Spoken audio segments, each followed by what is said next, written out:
ফুলকপি আলুর ডালনা। মিক্সিতে নিয়ে নেব 200 গ্রাম ভিজিয়ে রাখা মটর ডাল, মৌরি, কাঁচা লঙ্কা একসাথে মিক্সি করে নেবো। এদিকে ফুলকপিটা ছোট ছোট করে কেটে নেব। তো মিক্সিতে এবার মিক্সির জারটার মধ্যে যে মশলা যে ডালটা বাটা ছিল সেটাকে নিয়ে নেবো বাটিতে। পরিমাণ মতো নুন হলুদ দিয়ে ভালো করে ফেটিয়ে নেব। এদিকে তেলটা আমি ততক্ষণ গরম হতে বসিয়ে দিয়েছি।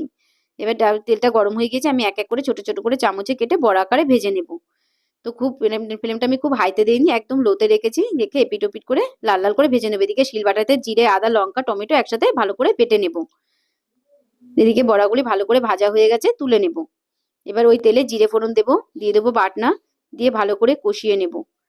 তো এদিকে দেবো ফুলকপি আলু ভাবিয়ে রাখা ছিল সেটাকে দিয়ে দেবো। দিয়ে মশলা দিয়ে ভালো করে কষিয়ে এবার পরিমাণ মতো নুন হলুদ দিয়ে ধনেপাতা দিয়ে কষিয়ে নেব। দিয়ে দেবো বাটি ধোয়া জল, দিয়ে ভালো করে মিশিয়ে বড়াটা দিয়ে এবারে ভালো করে নাড়িয়ে চাড়িয়ে এবার দিয়ে দেবো ঢাকা চাপা। ঢাকা চাপা তুলে দেখো ঝোলটা একদম মজে এসছে। একদম হয়ে গেছে রান্নাটা।